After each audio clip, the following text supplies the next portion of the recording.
Il a le droit d'être resté sur la terre. Nous sommes sur FM Télévision. Mesdames et messieurs, bonjour. Bienvenue dans cette émission.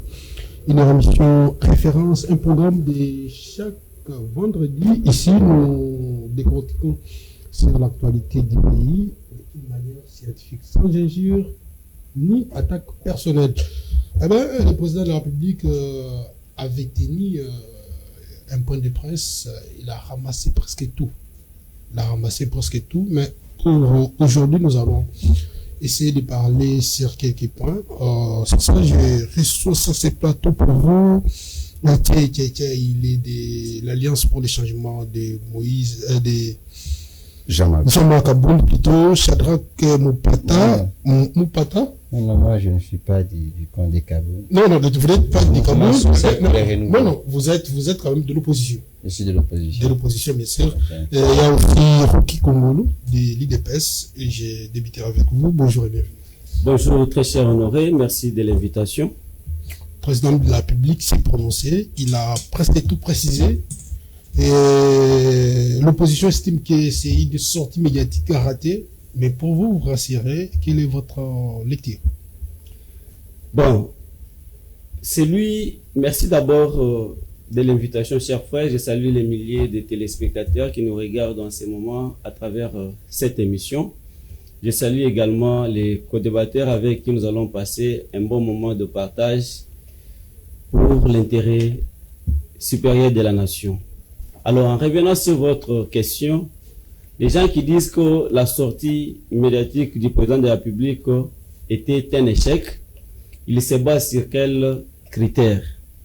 Parce que dans cette sortie médiatique, toutes les questions, n'est-ce pas, de l'actualité du pays ont été abordées et les réponses concises, précises et les éclaircissements sur certaines zones d'ombre évoquées par les journalistes de la RDC, mais aussi de chaînes internationales, ont été rencontrés par le président de la République.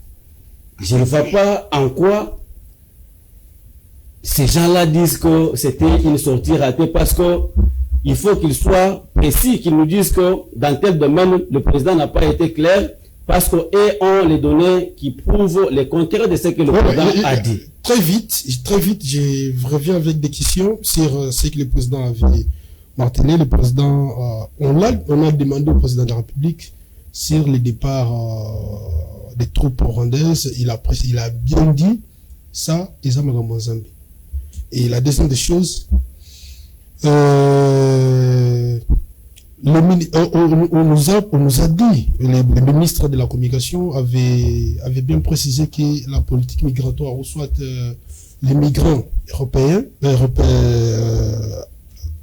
américains, venaient en République du Congo pour un temps, et c'est un accord bien signé, malgré qu'on avait violé la loi congolaise, mais le président a bien précisé que c'était un service rendu aux Américains.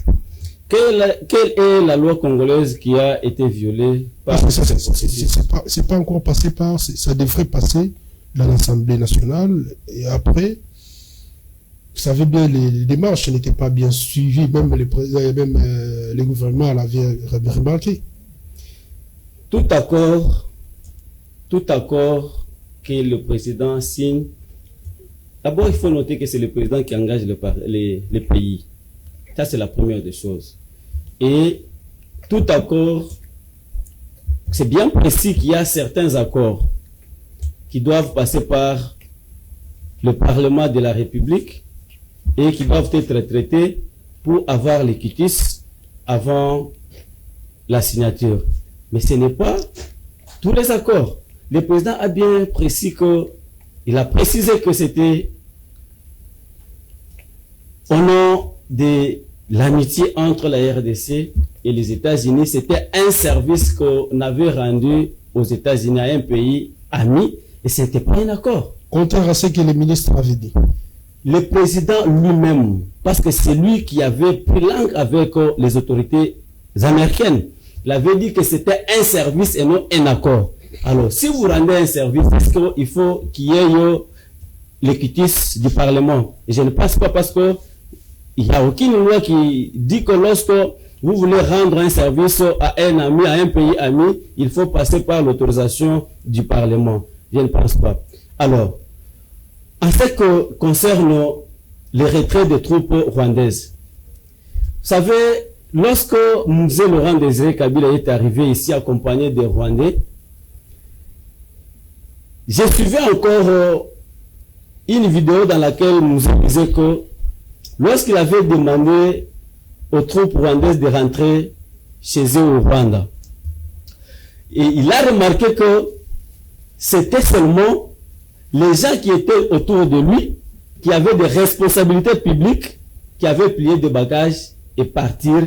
Et pourtant, les militaires qui les accompagnaient, ils n'avaient jamais quitté le pays. Pour vous dire que même les gens qui étaient venus avec Mzee, avec qui ils avaient un accord, ils avaient accompagné Mzee pour conquérir le pouvoir, mais quand il s'agissait de rentrer chez eux, les jours n'étaient pas connus parce qu'ils n'étaient pas rentrés les mêmes jours. Il fallait que les Congolais se soulèvent contre les Rwandais pour que les Rwandais puissent rentrer chez eux.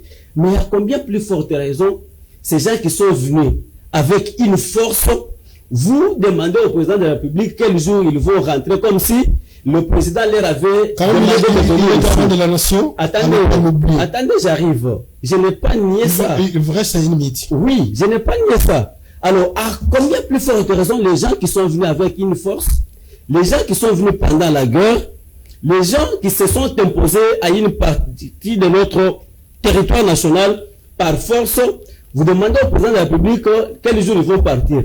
Le président est clair, parce que les autorités de la RDC n'ont pas fermé leur bouche, ils n'ont pas croisé leurs bras, ils sont en train de faire un effort pour permettre à nos institutions, à notre armée, de monter en puissance pour pouvoir chasser ces ennemis, parce que ce sont des ennemis, ils ne sont pas venus pour l'herbosier, ils sont venus ici pour piller les minerais. Alors, ces délinquants doivent partir que lorsqu'il y a le feu. C'est pourquoi les FARDC sont en train de faire tout pour que ces délinquants rentrent chez eux, et un jour, ils rentreront parce qu'ils ne sont pas des Congolais. Ils rentreront. C'était Rocky Congolo.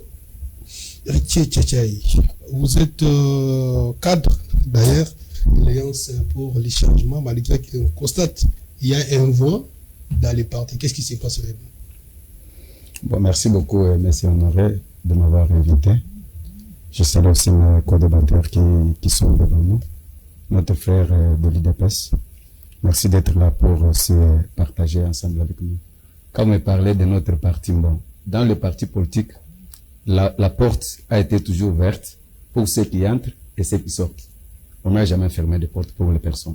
Si vous entrez librement et vous sortez aussi librement. Ça, je ne dois pas juger non pourquoi ils sont partout comment.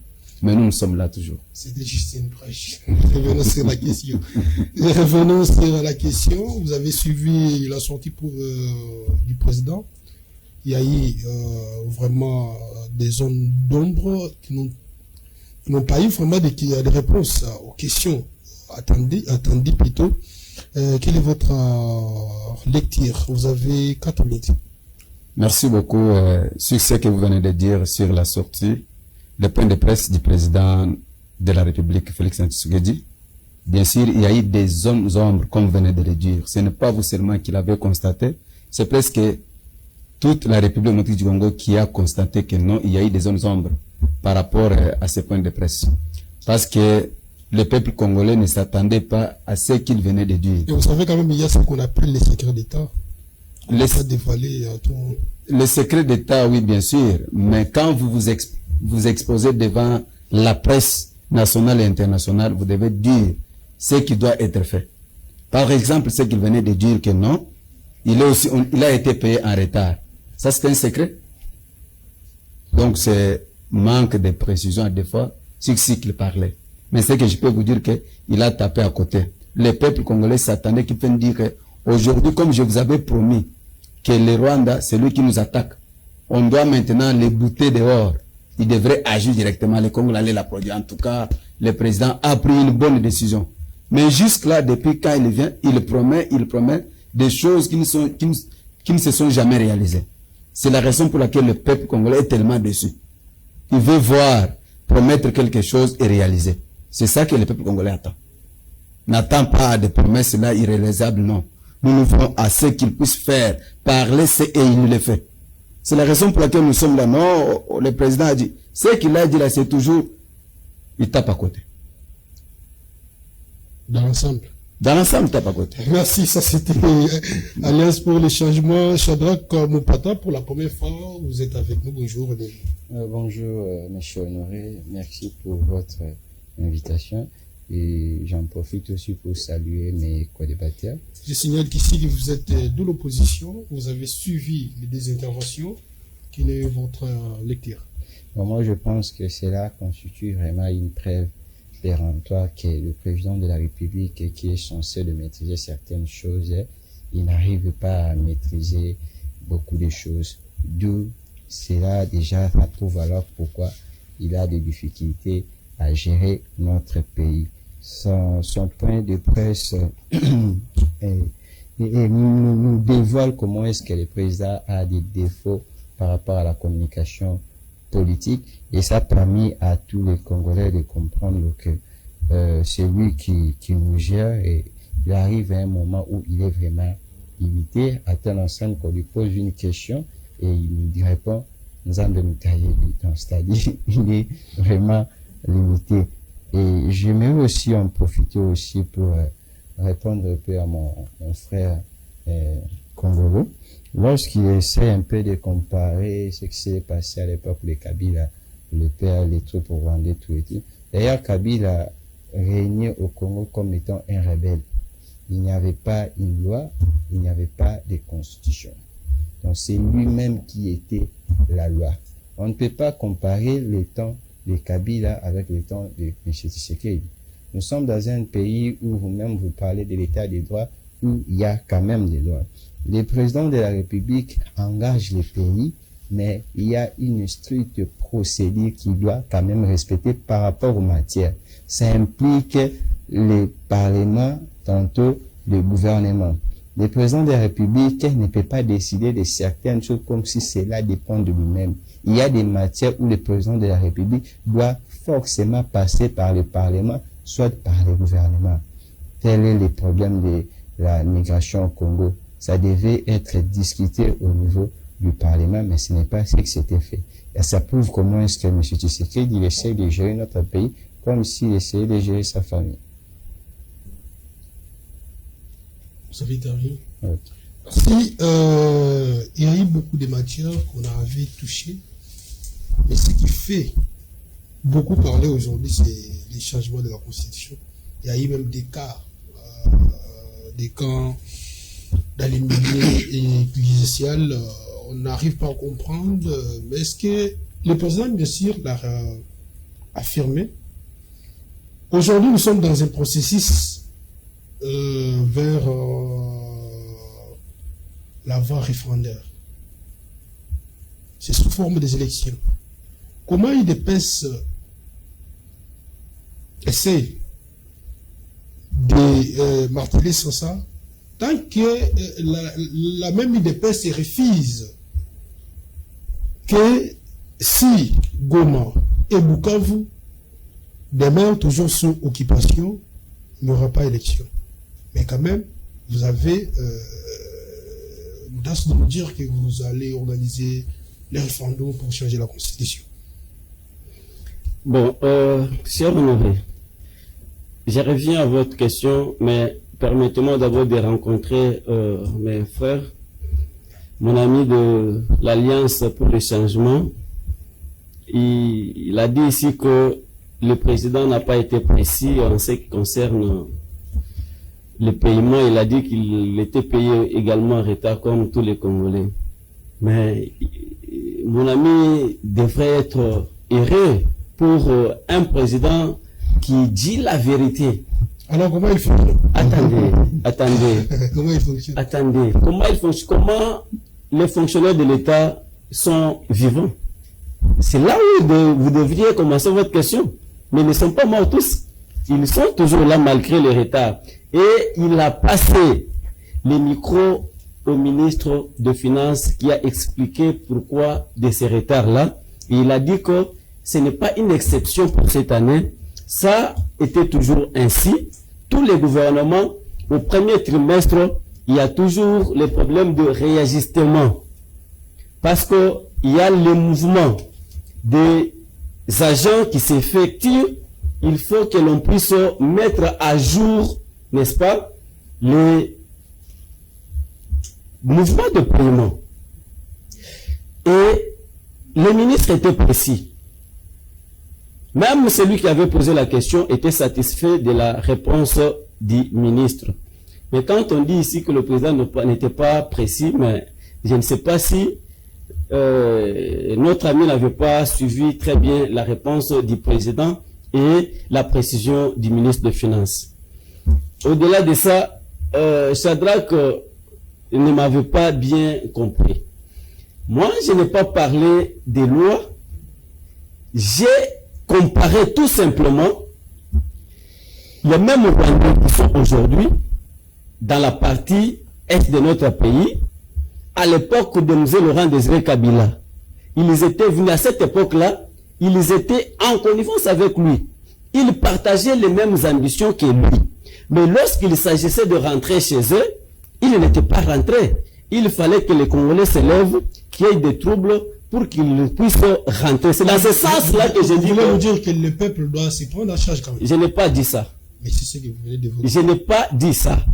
Alors, s'ils étaient venus par leur propre gré, et pour rentrer, il fallait qu'il y ait l'insurrection pour qu'ils rentrent.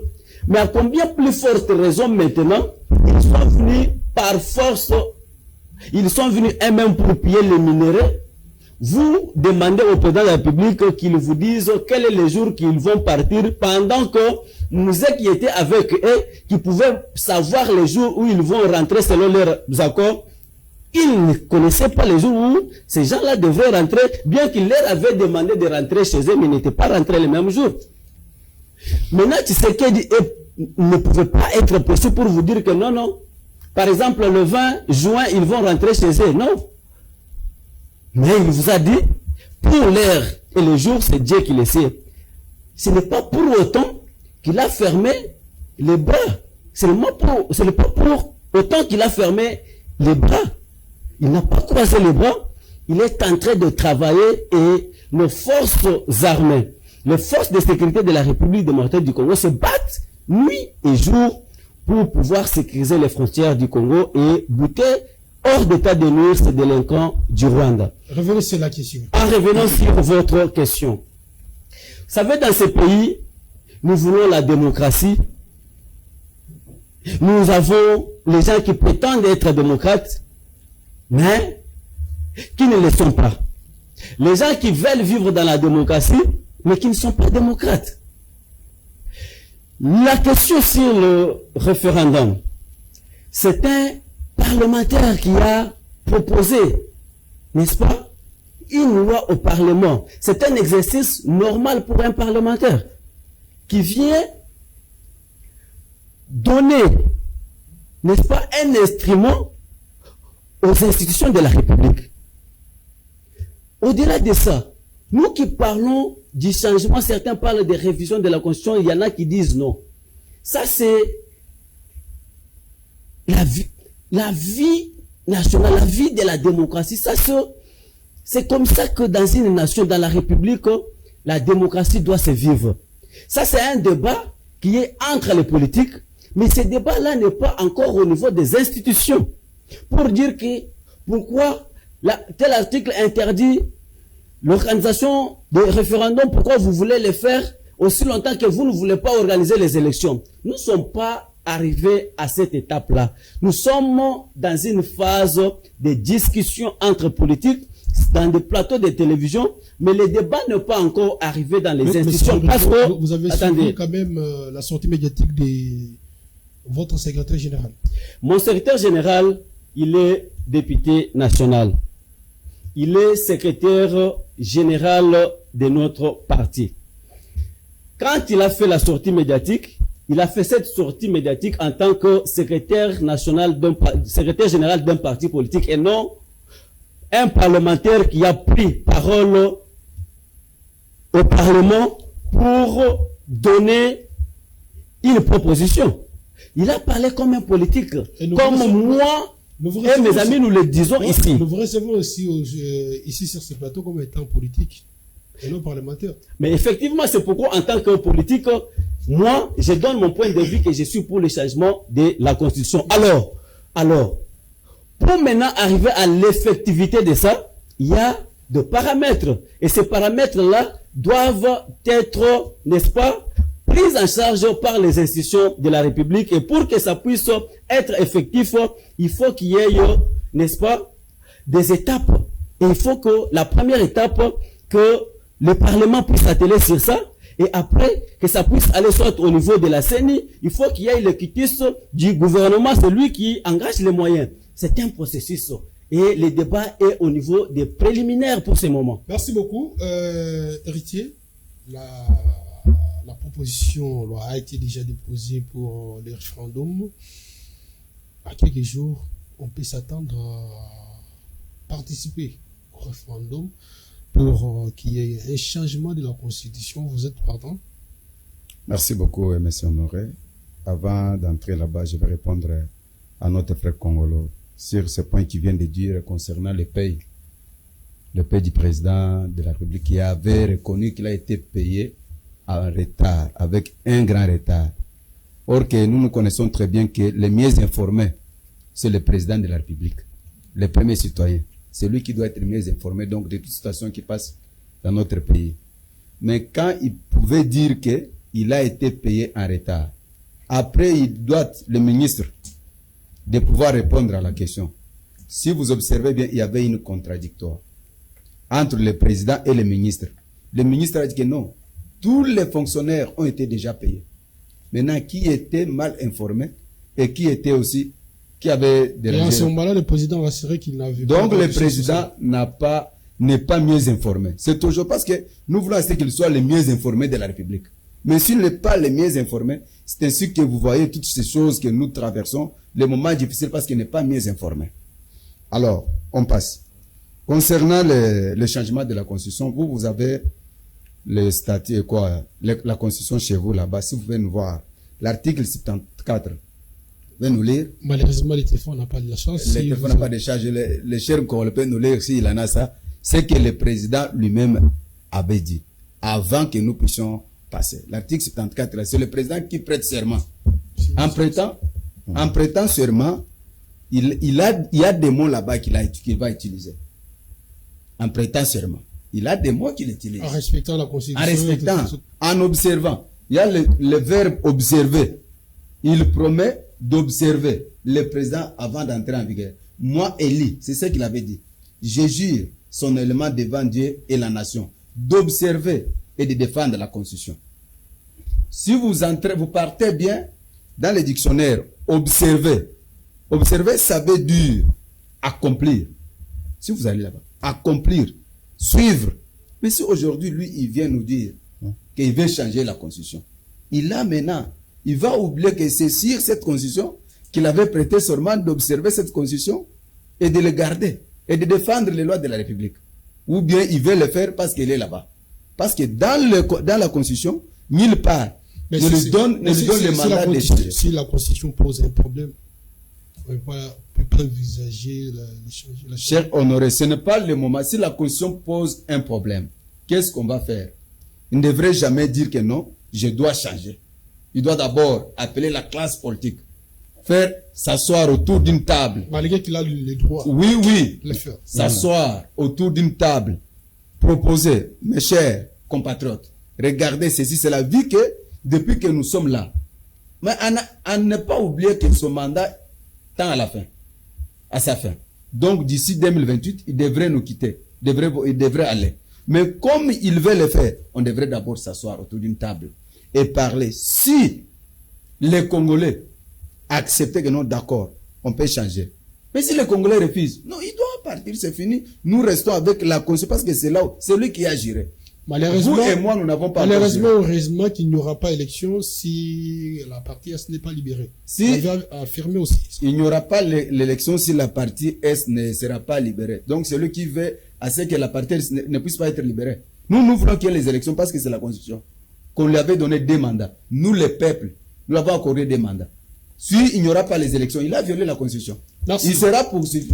Merci, merci. Shadok Mopata, vous avez la parole. Ok, par rapport à la Constitution, il faudra que tout le monde puisse comprendre une chose qui est claire. Vu que nous sommes en train de parler de la Constitution, et on ne parlait pas d'une règle qui essaie quand même de gérer une famille ou de gérer un tribu, mais nous parlons de quelque chose qui gère tout un pays. C'est la Constitution. Donc c'est quelque chose qui est déjà établi déjà par la loi. Lorsqu'on parle du changement de la Constitution, un homme sage doit se poser des questions. La première question, il doit poser la question de savoir, y a-t-il un test juridique ou un soulèvement juridique qui permet le changement de la Constitution? Les Congolais doivent savoir une chose, que notre Constitution ne prévoit pas son changement. Il prévoit sa révision, mais il ne prévoit pas son changement. Mais quand même, les droits constitutionnels prévoient les changements de la Constitution. Les droits constitutionnels. Là, il y a un peu une contradiction. Apparemment, à l'époque de M. Tshisekedi, les gens qui se présentent comme des juristes, ils ont un peu des problèmes. Quand vous parlez des droits constitutionnels, c'est-à-dire, il y a des professeurs, d'une manière un peu brève, je parlerai des doctrinaires. Alors que la doctrine fait partie des sources des droits. Mais au premier, on parle premièrement de la Constitution. La Constitution est au premier, et puis la loi, et puis si je ne me trompe pas, la doctrine vient peut-être en la 4e position. On ne peut pas parler de la doctrine là où les droits ou la Constitution a déjà tout éclairé déjà. La Constitution, notre Constitution ne permet pas son changement. Ne permet même pas qu'on puisse changer notre Constitution. Et si M. Tshisekedi... Il y a aussi un principe en droit qui dit si ce qui n'est pas prévu est changeable. Non. En tout cas, moi, je ne connais pas ces principes. Pourquoi? Parce que même en droit, on dit toujours là où les droits ne disent rien, il faut se taire. La Constitution n'a pas dit qu'on puisse les changer. Donc, on doit se taire. Parce que du premier article de notre Constitution, vous trouvez normal qu'on regarde la même Constitution? Mais c'est tout à fait normal parce que je ne vois pas les problèmes que notre Constitution est en train de nous poser. Nous sommes dans la ville de Kinshasa. Est-ce que c'est toujours la Constitution qui empêche l'IDPS, qui empêche M. Tshisekedi de pouvoir faire de sorte que nous soyons sécurisés? Et je ne vois pas la Constitution comme étant problème dans ça. Est-ce que c'est toujours la Constitution qui fait de sorte que les gens qui sont tout autour de M. Tshisekedi, le ministre, puissent se détourner l'argent? Ce n'est pas du tout le problème de la Constitution. Ce sont des questions directes à M. Rouki. Ce n'est pas du tout la Constitution. Il est clair que si IDPS a besoin de changer la Constitution, c'est parce que M. Tshisekedi a besoin de s'éterniser au pouvoir. Je vais un peu profiter pour dire à M. à Kongolo, mon frère, que je trouve très intelligent, mais apparemment, vous savez, quand vous faites partie du camp des lépreux, pourquoi Pasteur Moïse parle du camp des lépreux? Pourquoi? Quand vous êtes atteint de cette maladie, la lèpre, on doit vous mettre quelque part pour ne pas contaminer d'autres personnes. Et quand le pasteur Moïse fait allusion au camp de lépreux, c'est-à-dire quand les gens se réunissent tout autour du pouvoir, ils cherchent un peu comment est-ce que gérer le pouvoir, même la façon de réfléchir tombe totalement, et tous commencent à réfléchir de la même manière. Voilà pourquoi on parle des cas de lépreux. Et moi, je suis vu quelqu'un qui a dit Moïse devrait se taire parce qu'il ne connaît rien de la Constitution. Ce sont des gens qui sont pro pouvoir. C'est ce qu'on appelle en communication, c'est une technique d'évitement. Pourquoi? Parce qu'à chaque fois où on vous parle de la vérité, au lieu d'analyser le message, il s'attaque au message. Mais Shadrach, vous ne trouvez pas que c'était important que si aujourd'hui nous pouvons discuter sur la Constitution, qu'il y ait les gens qui sont initiés, qui comprennent d'ailleurs la Constitution en question et qui savent mieux l'interpréter. Et d'après vous, qui sont ces personnes-là qui maîtrisent bien, qui sont censées d'interpréter la loi? Moi que vous voyez ici, j'ai fait les droits privés et judiciaires. Je suis juriste Et je peux bien comprendre. Donc, ce qui se passe maintenant, voilà pourquoi je vous dis, lorsqu'à l'époque, les gens de M. Kabila, ils ont voulu un peu influencer Kabila à changer la constitution, il est j'étais contre. Autrefois, j'étais contre. Aujourd'hui, ils sont d'accord. Pourquoi ils sont d'accord? Parce qu'ils ont besoin de donner à M. Tshisekedi un autre mandat. Et j'aimerais un peu dire quelque chose à mon cher Congolo. Lorsque M. Congolo est en train de dire que le président de la République qui nous dit que même lui aussi, il a été aussi payé en retard. Il responsabilise le ministre des Finances. Or, il oublie qu'il est le garant des bons fonctionnements de nos institutions. Et c'est comme s'il oublie sa propre mission, il oublie son travail. Mais nous sommes dans un état unitaire.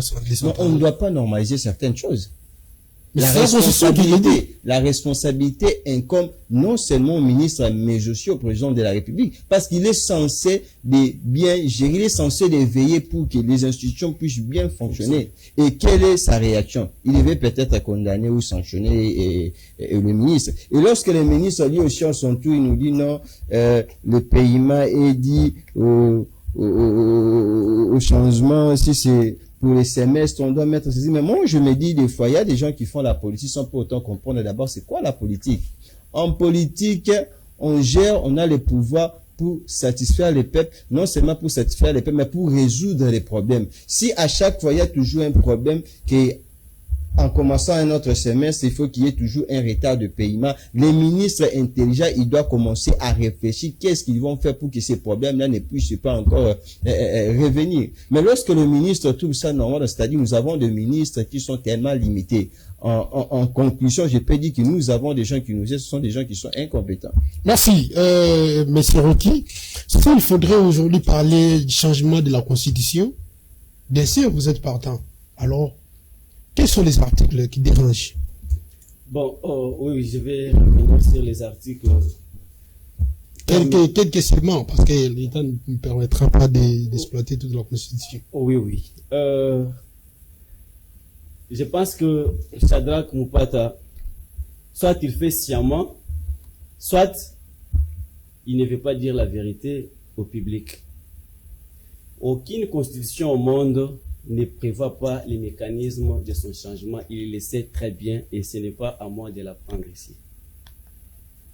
Alors, lorsque lui aborde dans le même sens que mon ami de l'Alliance pour le changement, qu'il n'y a aucune disposition constitutionnelle qui permet à ce qu'on puisse changer cette constitution, comme si pour eux cette constitution sera une constitution éternelle. Alors comment elle est née? Est-ce qu'avant cette constitution, il n'y avait pas de constitution? Et comment ils interprètent l'histoire constitutionnelle de notre pays?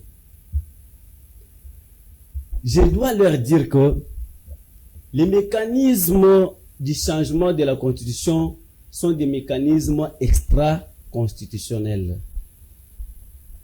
Ils doivent les noter. Dans une démocratie, le peuple est considéré comme un Dieu.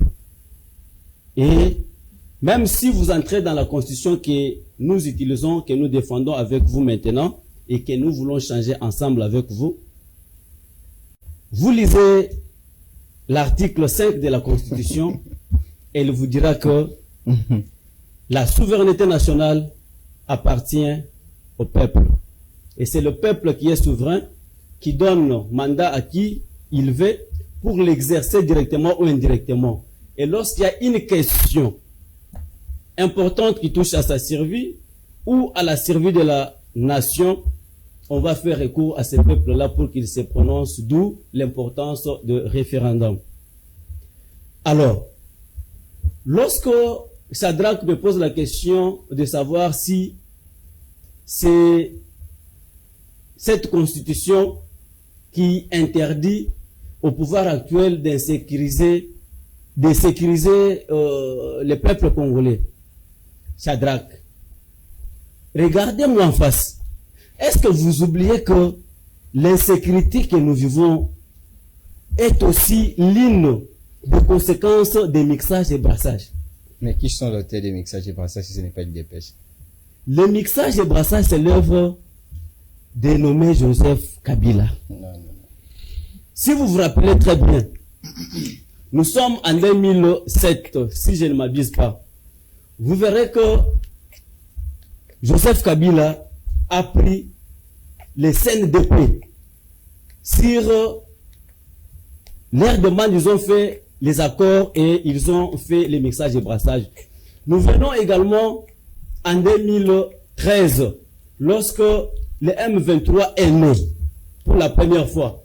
Ils ont signé l'accord et dans cet accord, il est clairement établi que la partie orientale devrait être gérée par les éléments ici du M23. Un peu vite, hein, il vous reste 1 minute 30 secondes. Donc, c'est le nommé Joseph Kabila qui est à la base de l'insécurité que nous vivons aujourd'hui. Oh là là. Alors, quand vous... L'insécurité ici à Kinshasa, le barrage au Bondo et tant d'autres. Ça s'appelle le banditisme urbain et ça se passe dans tous les pays du monde. Même aux États-Unis, même en France. Ah, vous avez normalisé ça. On n'a pas normalisé. Mais ce n'est pas pour autant que les services croisent les bras. Les services sont en train de se battre pour mettre la main sur ces délinquants. Et chaque jour aussi, vous verrez qu'il y a des procès qui se passent. Ça veut dire qu'on les traque. Et ce n'est pas pour vous dire que le pouvoir ne fait pas son travail. Le pouvoir fait ce travail. Et en revenant sur votre question, lorsque vous me demandez les articles, je vous donne d'abord un seul article. Lisons avec moi l'article 6 de votre Constitution. Cet article parle de pluralisme politique. Cher Honoré, dis-moi depuis que nous avons connu le multipartisme dans ce pays, est-ce que ce pays évolue? Je peux vous citer autant de conflits communautaires que nous avons connus dans ce pays sont dus aux partis politiques. Mais Mobutu, par exemple, attendez. Mobutu, il y avait un parti politique, un parti, il a fait 32 ans au pouvoir, n'a pas réussi à développer le pays. Attendez, j'arrive. Si vous dites que Mobutu n'a pas réussi à développer, mais toutes les grandes bâtisses que nous avons ici, Mobutu a laissé des choses. Vous savez, quand vous niez même que le pont Marshall, ce n'est pas Mobutu, le palais du peuple, ce n'est pas Mobutu, le palais de la nation, ce n'est pas Mobutu, c'est de l'Union africaine, tout ça, mais ce n'est pas Mobutu qui devrait faire tout. Même les États-Unis, jusqu'à présent, on est en train de construire. La France se construit chaque jour ici. Alors, est-ce que vous connaissez que dans ces pays, nous avons eu le problème de Ayumbi? Vous savez que le conflit Ayumbi était né avec les politiciens, les leaders politiques. Dans le Grand Équateur, il y a toujours des conflits. Au Kasaï, dans tous les coins du pays, ce sont les leaders politiques, les leaders des partis politiques qui s'accaparent, n'est-ce pas, des peuples. Et allez au Sankourou. Il y a eu des problèmes ici, c'est les gens de Mende contre les gens de Lutundula contre les gens de Tel. Les gens se tuent au nom des partis politiques. Merci. C'était un article soulevé directement héritier. Vous êtes ouvert quand même de ce qu'il vient d'évoquer pour le changement de la Constitution. Non, pour les là, c'était surtout l'insécurité. Non, quand il cite l'insécurité, je ne vois pas que l'insécurité, c'est ça qui va nous faire qu'on puisse changer la Constitution. Moi, je peux dire que la Constitution que nous avons d'abord, nous devons connaître que c'est la Constitution du 18 février 2006 pour notre 3e République. C'est là où, quand ça a été créé, quand ça a été fait, c'était dans le but, en fait, que nous puissions être ce que nous sommes aujourd'hui. Parce que l'AFDEL est entré avec la guerre. Nous avons eu la guerre ici, les gens, Mobutu a fui, Kabila et Laurent est resté. Après, c'est maintenant Joseph Kabila.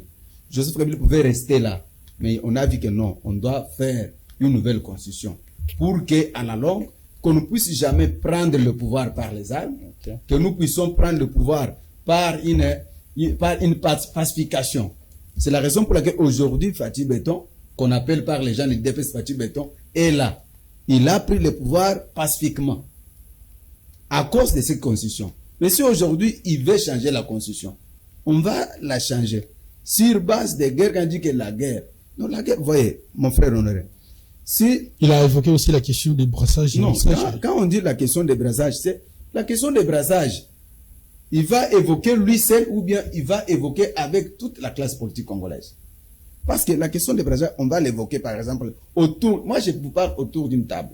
C'est autour d'une table on va parler mort. Vous savez, quand vous voulez que... Là, vous faites allusion au dialogue. Oui, bien sûr.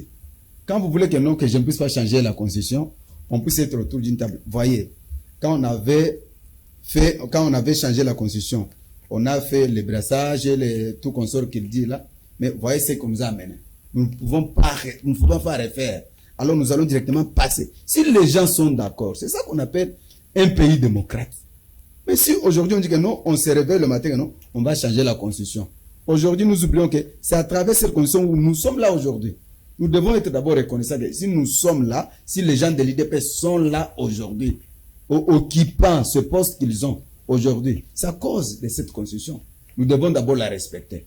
Ce n'est pas bien sûr la constitution qui empêche que le président, qui empêche que le pouvoir en place puisse draguer les M23, puisse draguer les AFDC, AFC de Nangla, AFC, puisse terminer l'insécurité ici dans la capitale congolaise. Non.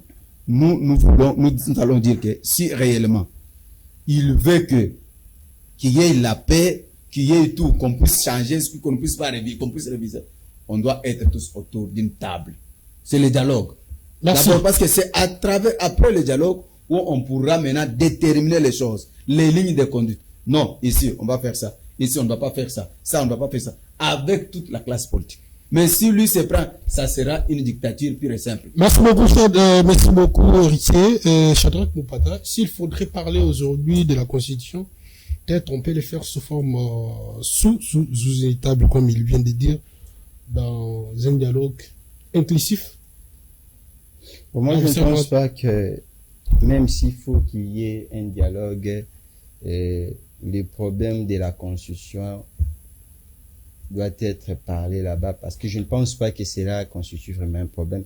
Parce que depuis qu'on a commencé avec le débat du changement de la Constitution, on comprend tous que les gens de l'IDPS, les gens de l'Union sacrée n'ont pas des arguments pour nous dire réellement les vrais motifs ou la ratio legis de ces changements de la Constitution. Et nous comprenons tous que c'est juste pour donner à M. Tshisekedi le troisième mandat. Lorsque M. Kongolo a évoqué l'article 6, c'est le pluralisme du parti politique, moi je pense que cet article ne constitue pas un problème. S'il pense que cet article c'est un problème, il n'a qu'à réviser. Parce que la Constitution permet quand même qu'on puisse réviser certains articles. Il n'a qu'à réviser l'article 6, personne va dire non. Réviser l'article 6, ce n'est pas un problème. Réviser tous les articles. Comme dans tous les principes, il y a toujours une exception. L'exception, c'est l'article 220. Et je comprends même que M. Tshisekedi n'a pas un problème avec notre constitution. Le problème avec M. Tshisekedi, c'est l'article 220 qui ne permet pas qu'il y ait un troisième mandat. C'est ça qui est le problème avec M. Tshisekedi. Si il me dit que c'est l'article 6 qui constitue un problème, moi j'ai dit à M. Kongolo avec M. Tshisekedi, IDPS, Union sacrée, réviser l'article 6. Ça, ce n'est pas du tout un problème. Et si vous révisez l'article 6, vous révisez encore d'autres articles que vous pensez que c'est un problème. Vous êtes favorable à la révision aussi. Oui, la révision constitutionnelle est prévue dans la Constitution, est prévue par la loi. Je ne peux pas être contre ça. Mais ce que la loi n'est pas du tout d'accord, c'est le changement. Et lorsqu'il parle aussi de l'article 5, où il dit la souveraineté nationale appartient au peuple congolais. Mais moi, je me dis des fois, les gens de l'Union sacrée, ils réfléchissent par procuration. C'est parce que M. Tshisekedi a dit quelque chose et tous ils commencent à répéter les mêmes choses au lieu de réfléchir si réellement M. Tshisekedi a raison. Qu'est-ce dit l'article 5? La notion de la souveraineté. On dit la souveraineté nationale appartient au peuple.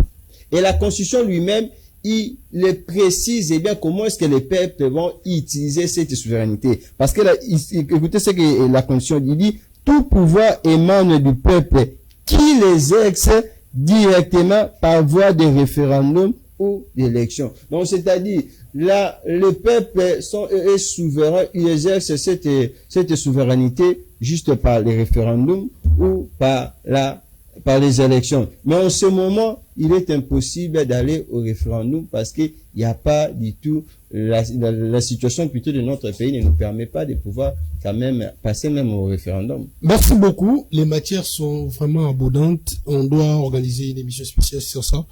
qu'on doit parler vraiment de tous les articles de la Constitution. Mais pour terminer aujourd'hui, je vais vous accorder au moins 30 secondes à chacun de nous de clôturer pour aujourd'hui et nous allons nous retrouver prochainement. Maître, Monsieur Kongolo Rogi. Mais l'opinion retiendra que je suis celui qui n'a pas pris beaucoup de temps parce que moi je suis seul, ils sont tardés. Eh oui. Non, chacun la parole est. Ils sont tardés, moi je suis seul. Alors il fallait me donner suffisamment de temps pour les rencontrer. J'étais en train de donner l'article 6 et Shadrach me dit que vous pouvez passer par la révision si vous trouvez que c'est un problème. Et pourtant, lorsque on revoit cette disposition-là pour instaurer, par exemple, deux bords politiques. Vous savez, tous les pays qui sont stables au monde sont les pays qui n'ont pas beaucoup de partis politiques. Voyez aux États-Unis, ils n'ont que des bords politiques. Il y a les socialistes, il y a les démocrates et les républicains. Si vous arrivez en France, ils ne sont pas nombreux. Même ici en Afrique, quand vous arrivez même à Russie, vous verrez que le parti, n'est-ce pas, le parti Russie unie de Poutine a fait beaucoup de temps.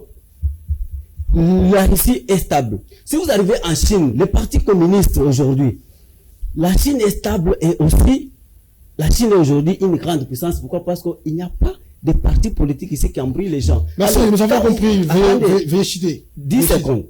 Quand vous arrivez en Afrique, allez au Ghana, allez en Tanzanie, allez en Afrique du Sud. Ce sont deux partis où les pays où on retrouve soit un seul parti ou deux, ou soit à l'exception 3 partis politiques. C'est pourquoi lorsqu'on révise l'article 6, l'article 7 va poser les problèmes. Pourquoi? Parce que l'article 7, n'est-ce pas, refuse l'instauration d'un État, d'un parti-État ou d'un parti politique unique.